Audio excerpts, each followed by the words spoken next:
नमस्कार शेतकरी बांधवांनो. ॲग्रिकट्टा यूट्यूब चॅनलमध्ये आपले सर्वांचे स्वागत आहे.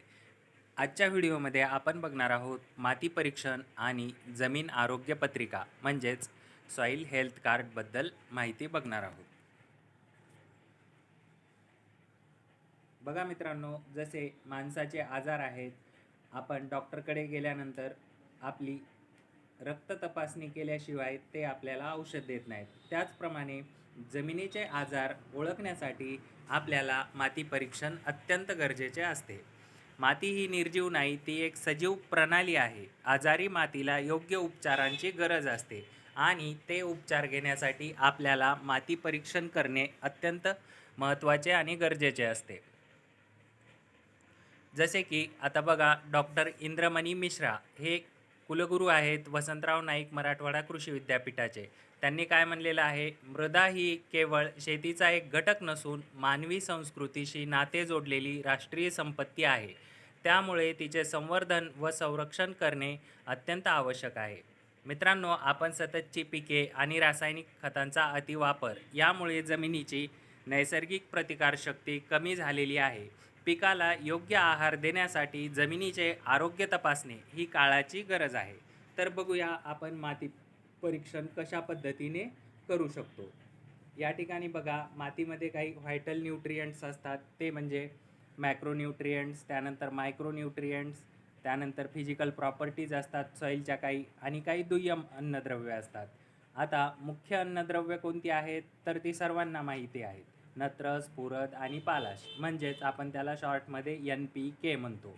हे जमिनीमध्ये किती प्रमाणात आहेत त्याबाबत माहिती आपल्याला सॉईल टेस्टिंगमुळे म्हणजे माती परीक्षणामुळे मिळते. तसेच झिंक, फेरस, त्यानंतर कॉपर, मॅंगनीज अशा पद्धतीची जे सूक्ष्म अन्नद्रव्य आहेत म्हणजेच मायक्रोन्यूट्रियंट, ते किती आहेत आपल्या जमिनीमध्ये हे तपासण्यासाठी देखील आपल्याला सॉईल टेस्टिंग म्हणजेच माती परीक्षण करणे गरजेचे असते. त्याचप्रमाणे फिजिकल प्रॉपर्टीजसाठी म्हणजेच ऑर्गॅनिक कार्बन म्हणजेच सेंद्रिय कर्ब किती आहे आपल्या मातीमध्ये, आपल्या मातीचा pH किती आहे, तो किती असला पाहिजे, याबद्दल सर्व माहिती आपल्याला माती परीक्षणाद्वारे मिळते. तर आता pH म्हणजे काय असतो, तर जमिनीचा बॅलन्स बीम असतो. आता या ठिकाणी बघा, 6.5 पेक्षा कमी pH जर आपल्या मातीचा असेल तर आपली माती ॲसिडिक म्हणजे आम्लधारी आहे असं आपण समजतो. आणि विम्लधारी म्हणजेच अल्कलाईन सॉईल तिला कधी म्हणतो आपण, ज्या वेळेस मातीचा pH हा 7.5 पेक्षा जास्त असतो. आता या ठिकाणी बघा, आपल्याला दिलेलं आहे लातूर व परभणी जिल्ह्यातील मातीचा सामू 7.1 ते 8.7च्या दरम्यान म्हणजेच अल्कलाईन आहे, म्हणजे विम्लधारी आहे. या ठिकाणी बघा, आपल्याला म्हणजे चांगल्या पिकाच्या वाढीसाठी मातीचा pH हा 6.5 ते 7.5च्या दरम्यान असला पाहिजे.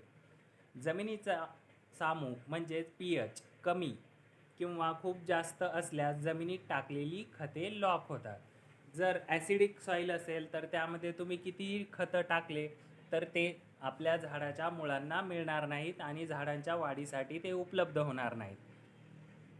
त्यामुळे pH तपासणी करणे हे देखील आपण सॉईल टेस्टिंगद्वारे करू शकतो, अनिवार्य असते. आता पुढे बघा, मातीचा नमुना. त्यासाठी पूर्वतयारी आणि वेळ. मातीचा नमुना कधी घ्यायचा असतो, तर पीक काढणीनंतर परंतु नांगरणी पूर्वी. मित्रांनो, आत्ता जो हंगाम सुरू आहे म्हणजे मे महिना सुरू आहे, या महिन्यात आपण आपला नांगरणीपूर्वी मातीचा नमुना घेतलेला एकदम चांगला असतो. एका हेक्टरमधून समान जमिनीतून 15 ते 20 ठिकाणाहून आपल्याला नागमोडी पद्धतीने, झिगझॅग पद्धतीने माती घ्यायची आहे. माती कशा पद्धतीने घ्यायची हे आपण पुढच्या स्लाईडमध्ये बघणार आहोत. तर आपण माती कुठून घ्यायची आहे, शेतात जिथं खतं टाकलेली आहेत त्या ठिकाणाहून आपल्याला माती घ्यायची नाही आहे. म्हणजे 3 महिन्यापर्यंत तो रासायनिक किंवा आपण जी रासायनिक खते वगैरे वापरली आहेत त्याचा अंश त्या मातीमध्ये आढळतो. त्यामुळे आपल्याला 3 महिन्यापर्यंत त्या ठिकाणाहून मातीचे नमुने घ्यायचे नाही. त्यानंतर खताच्या रिकाम्या पिशव्या वगैरे आपण मातीचा नमुना घेण्यासाठी वापरायचा नाही. त्यासाठी आपण स्वच्छ कापडी किंवा प्लास्टिकची पिशवी वापरायची आहे. झाडाखालची, विहिरीजवळची किंवा बांधावरची किंवा आपण जनावरे जिथे बांधतो त्या ठिकाणच्या जमिनीवरून आपल्याला मातीचा नमुना घ्यायचा नाही. या गोष्टी आपण पाळायच्या आहेत. त्यानंतर पुढे बघा, आता वैज्ञानिक पद्धतीने आपण मातीचा नमुना कसा घ्यायचा आहे.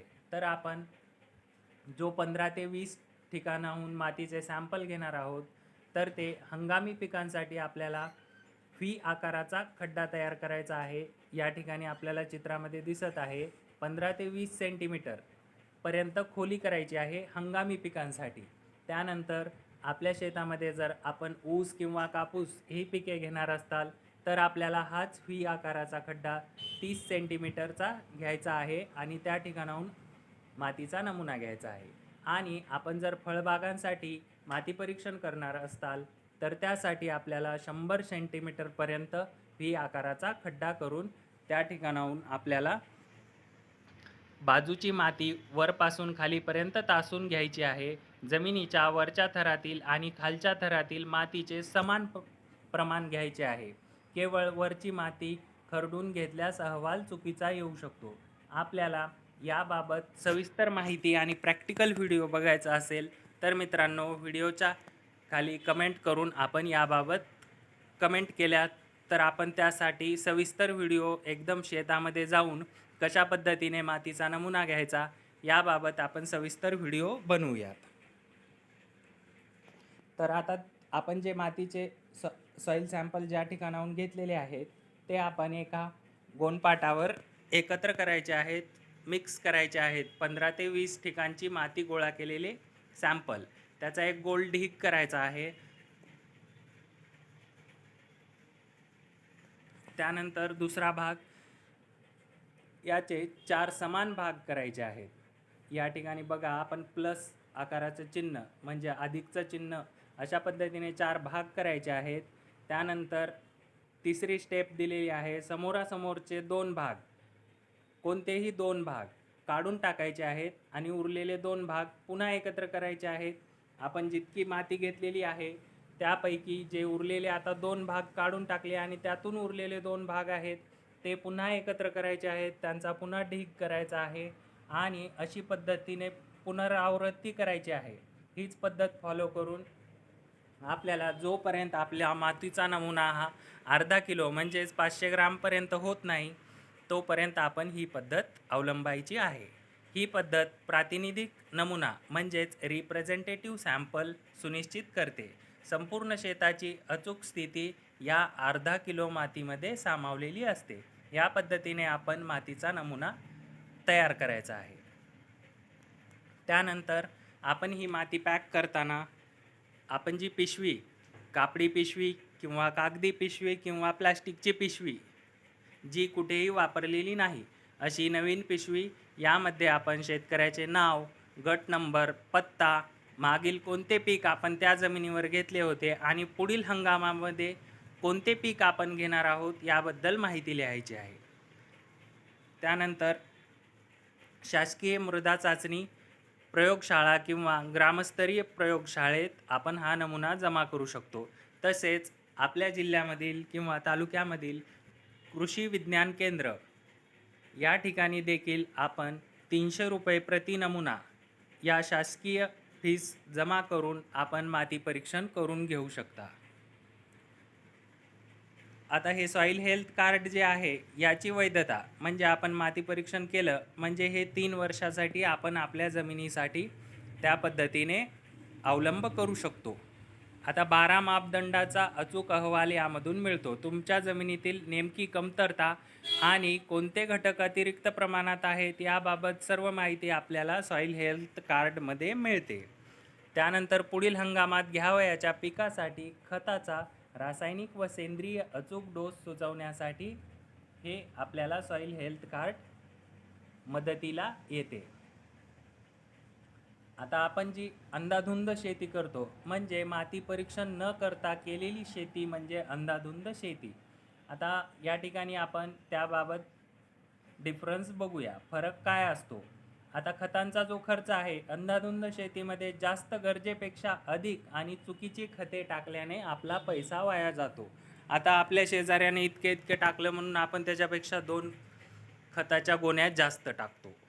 तर याला म्हणतात अंधाधुंद शेती. आणि आपण जर माती परीक्षण केलेले असेल, तर आपल्या जमिनीमध्ये जे कमी आहे तेच आपण देऊन हा खर्च वाचवू शकतो. आता पिकांचे उत्पादन यामध्ये काय फरक पडतो? तर हे अस्थिर आणि घटते उत्पादन आपल्याला अंधाधुंद शेतीमध्ये बघायला मिळते. आणि आपण जर माती परीक्षण करून हे खते वापरली तर शाश्वत आणि वाढीव उत्पादन अन्नद्रव्यांच्या संतुलित पाठपुराव्यामुळे आपल्याला मिळते. जमिनीचे आरोग्य. आता चोपण आणि जमिनीचा पोत खराब कशामुळे होतो? तर अंधाधुंद शेती यामध्ये कुठलेही नियोजन न करता आपण जो खतांचा वगैरे वापर करतो, यामुळे जमिनीचा पोत खराब होतो किंवा बिघडतो. आणि माती परीक्षण केल्यामुळे सुपीकता टिकून राहते, जीवाणूंची संख्या वाढते. पर्यावरणावर काय परिणाम होतात हे आपल्या सर्वांना माहिती आहे. तर मित्रांनो, यामध्ये बघा, आपण अंधाधुंद शेती जर केली, यामध्ये खर्च जास्त, उत्पन्न कमी आणि यामुळे आपल्याला तोटा होतो.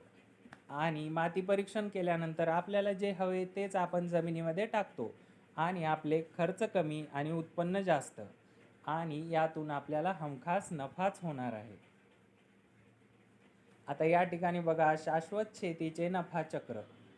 आपण जो 500 ग्राम प्रातिनिधिक सॉइल सॅम्पल जमा केलेले आहे, त्यातून आपल्याला काय होतं, 12 घटकांची अचूक वैज्ञानिक तपासणी मिळते. त्यानंतर खर्च आणि खर्चाची बचत होते आणि उत्पन्न वाढते. अनावश्यक खतांच्या